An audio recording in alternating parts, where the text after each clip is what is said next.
Et salut à vous exigeants internautes, j'espère que vous allez bien et que vous êtes en forme. Car aujourd'hui... Et elle est où la fille avec les nichons? Car aujourd'hui je vais vous parler des 7 longs métrages qui ont un peu plus ancré le mythe du... Xbox démarrait.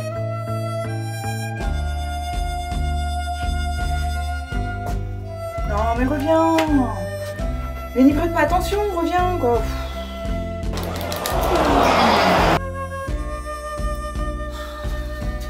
Allez là. Oh. Allez Dédé, Dédé. Oh mais oh, qu'est-ce que tu fais? Putain, regarde la vidéo, tu vois bien que ça lui fait de la peine, non? Mais c'est lui qui est désagréable avec son t-shirt fuck you là. Oh, mais c'est pour rigoler. Putain, tu comprends pas l'humour ou quoi? Ça te coûte rien de regarder un peu, non? Je sais pas, ça dépend. Tu regardes l'émission, je te fracasse. D'accord.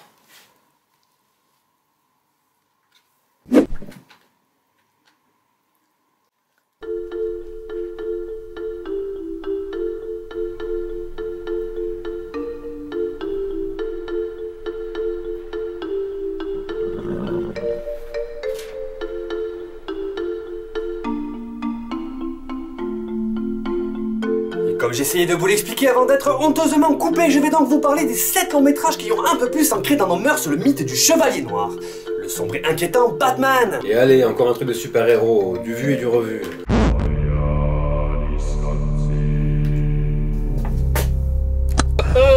C'est ça que tu veux voir, Empaffé? Ah, mais qu'est-ce que c'est? Tu veux que je te parle de ce film, c'est ça? Stop. Stop. Je vous demande de vous arrêter. Peggy 18. Ça suffit, il y en a marre maintenant.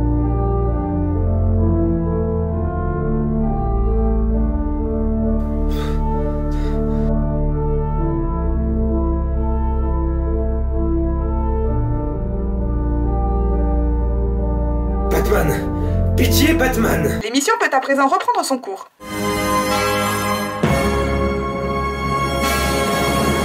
Et c'est donc en 1989, alors qu'il n'est âgé que de 30 ans, que Tim Burton se voit offrir l'immense privilège de réaliser la super production de l'époque, intitulée Batman tout court, personnage mythique créé par Bob Kane il y a 75 ans, et qui n'a depuis toutes ces années jamais perdu de sa notoriété.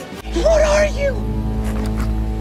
I'm Batman. Alors évidemment, on peut de suite penser qu'engager un jeune réalisateur à l'identité si atypique comme Tim Burton pour tourner un blockbuster est risqué, d'autant plus qu'à l'époque ce dernier n'avait que 2 petits films à son actif.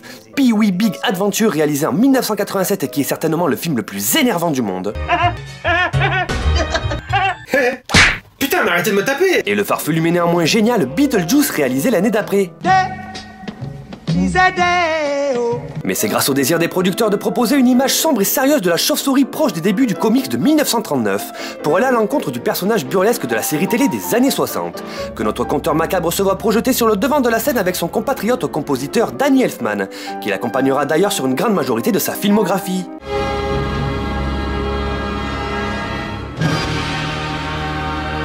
Ainsi, malgré les milliers de lettres de menaces reçues par la Warner pour avoir choisi Michael Keaton pour incarner Bruce Wayne, déjà présent dans Beetlejuice et jugé acteur trop comique pour jouer le sombre justicier, le film sera un succès planétaire et rapportera plus de 400 millions de dollars dans le monde, pour un budget d'à peine 35 millions. La réussite du film est certainement due au style noir et décalé de Tim Burton avec ses plans de maquettes et ses architectures aux perspectives farfelues, proches de l'expressionnisme allemand et du cinéma de Fritz Lang, qui donnera une véritable personnalité au film. Mais aussi et surtout grâce à la prestation magistrale de Jack Nicholson dans le rôle du Joker, qui avec la vente de produits dérivés se verra gagner à lui seul la somme de 60 millions de dollars. Rien que ça. You can call me Joker. Pour ma part, et malgré la direction artistique très sympa, le look de la Batmobile qui est à mon sens la plus jolie de tous les films, et la présence de Apollo Creed dans le rôle de Harvey Dent. Sérieux, Harvey Dent, c'est Apollo? Oui? Non, non, rien. Il y a quand même quelques trucs qui m'empêchent d'apprécier le film à sa juste mesure. Putain, il est énervant ce mec! Oh, ça va, c'est bon, hein, c'est de l'humour. Ouais, d'accord, mais c'est un peu lourd là. Putain, mais vas-y, explique! Tout d'abord et hormis de grosses longueurs, c'est le côté théâtral un peu grotesque des personnages, qui donne un look un peu vieillot au film et m'empêche d'être vraiment réceptif à l'univers proposé, et d'adhérer à certaines scènes relativement saugrenues.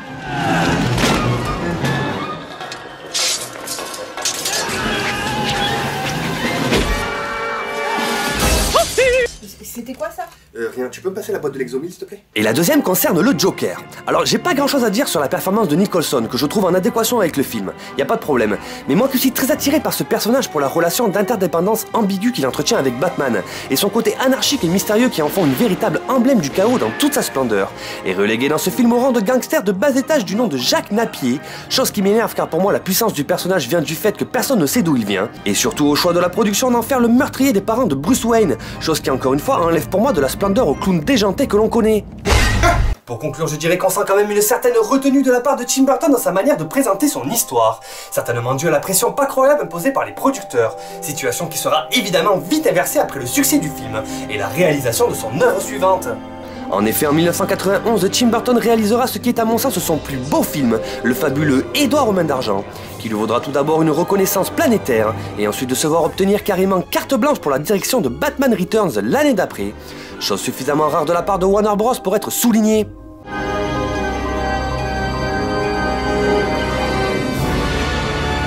En pleine possession de ses moyens, il dirigera ainsi sa sombre chauve-souris en la confrontant cette fois-ci à l'ignoble Pingouin, personnage un peu saoulant mais parfaitement interprété par Danny DeVito, dans un rôle carrément sur mesure.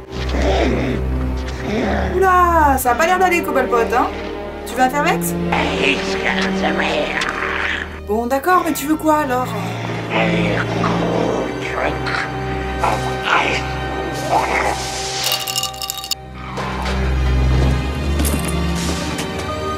Mais le film vaut surtout le coup d'œil pour apprécier la prestation torride de Michelle Pfeiffer dans le rôle de Catwoman, qui selon moi endosse le plus beau costume qui ait jamais été conçu pour un film de ce genre, apportant une dimension érotique pas croyable à son personnage. Mais tu fais quoi là? Je me masturbe sur la couette, pourquoi? Putain, vous êtes vraiment loin avec votre batte de cul, sérieux. Xbox, foutre un gros taquet!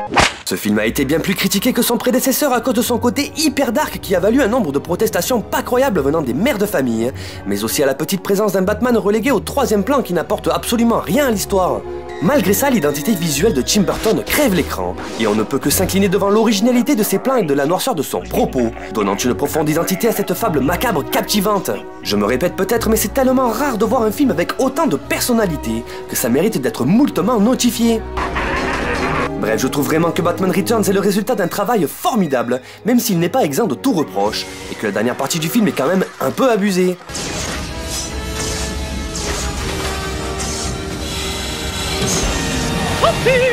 La voiture s'est transformée en sous-marin roulant là? Oui, mais tu peux pas comprendre, c'est l'univers de Tim Burton. D'accord. Attends, un homme pingouin vient de monter des escaliers dans une voiture en forme de canard géant là? Tim Burton.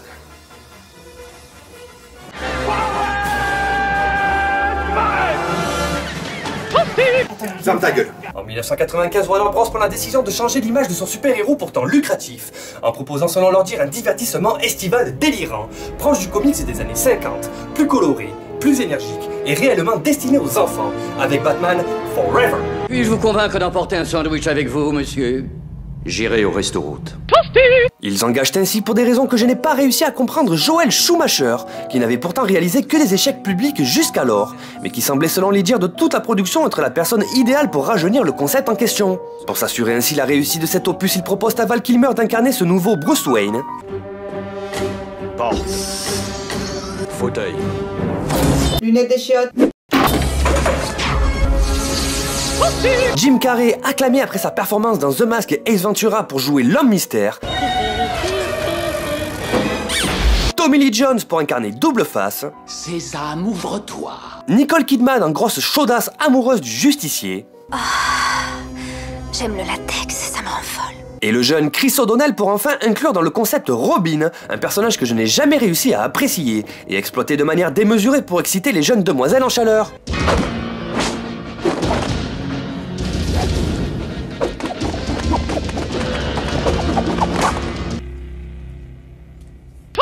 Alors je veux dire, dans un sens, pourquoi pas, non? La Batmobile est ridicule avec son aileron en caoutchouc, les costumes puent l'objet marketing comme jamais, les vilains en font des tonnes et Robin ne sert absolument à rien.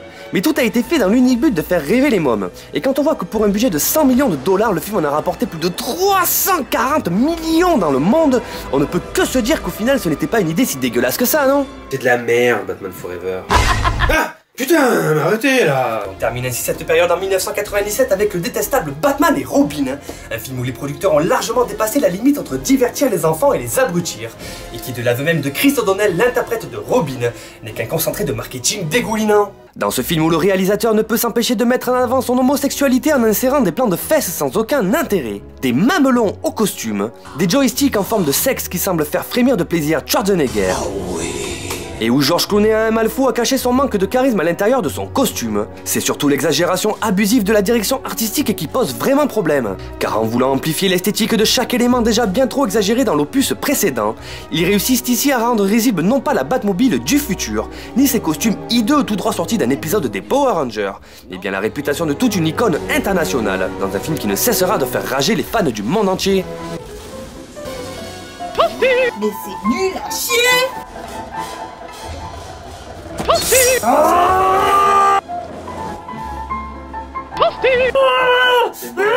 J'ai compris. Alors 7 millions. C'est ça la panne! C'est ça que tu voulais me faire voir! Depuis tout à l'heure, vous reprenez les mêmes blagues, vous avez pas d'inspiration, vous êtes vraiment pathétique.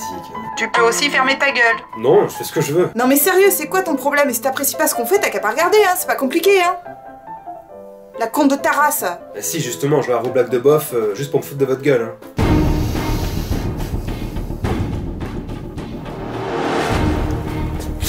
Enfin bref, de toute façon c'est bientôt terminé car je vais pas m'étaler sur les 3 derniers films, qui m'apportent une vision de Batman dont je suis parfaitement réceptif.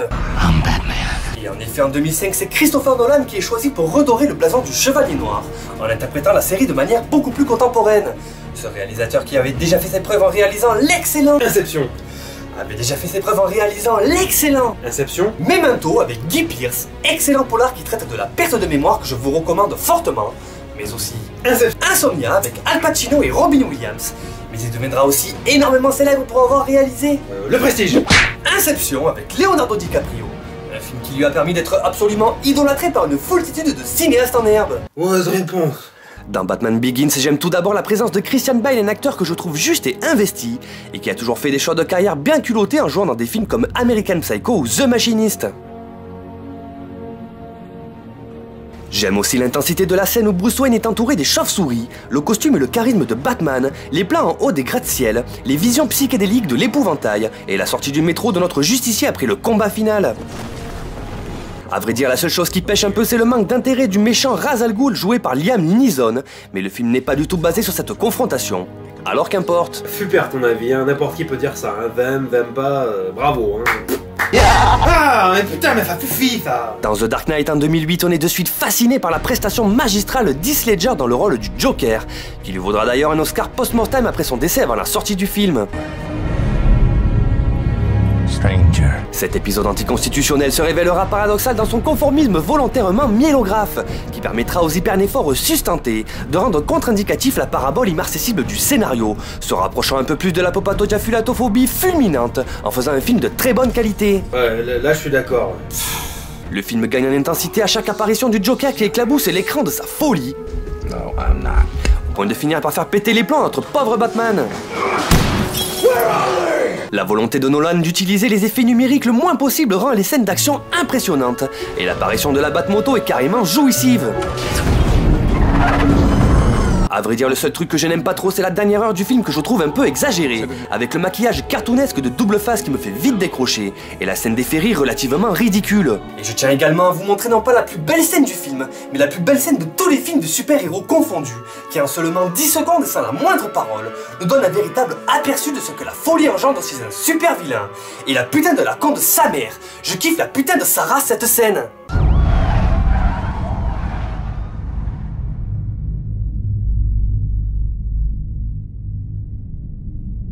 Ouais, génial, hein, c'est ça ta super séquence de merde. Ah, putain, elle peut me faire avoir à chaque fois, là. Et Nolan conclura sa trilogie avec The Dark Knight Rises en 2012, un film que je n'avais pas réussi à apprécier lors de ma vision au cinéma à l'époque, mais qui m'a procuré énormément de plaisir en le visionnant récemment dans la foulée des deux autres. Je trouve que le personnage de Bane, joué par Tom Hardy, un acteur qui m'avait déjà fait forte impression dans Bronson, Warrior ou des Hommes sans loi, est ici impressionnant de charisme à chacune de ses apparitions. I'm in charge. Do you feel in charge? En même temps, je trouve que c'est facile de jouer le méchant bien badass avec un masque qui couvre quasiment l'intégralité du visage. Mais bon, faites comme si je n'avais rien dit.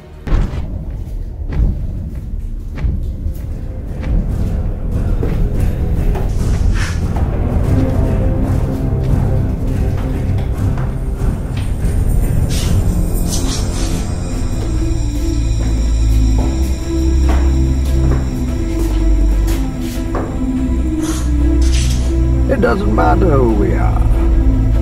What matters is our plan.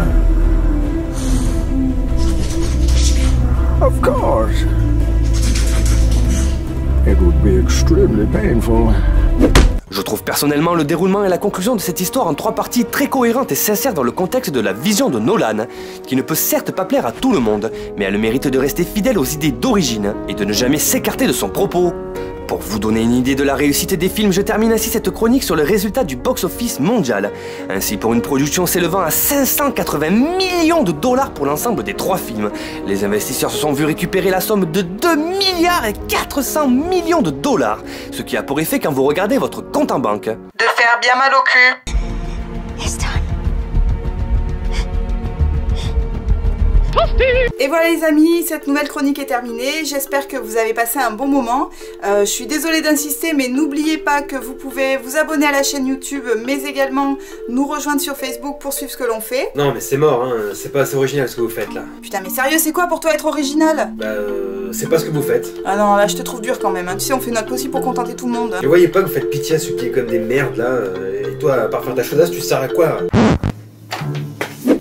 Ah! Qu'est-ce que vous faites? Ah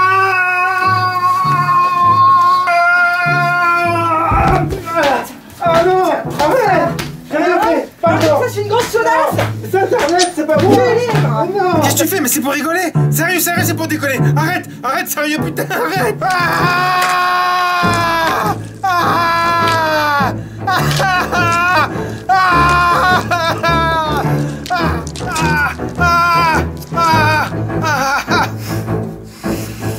Tu sais quoi ma chérie? Il se pourrait bien que celui-là finisse par s'abonner à la chaîne.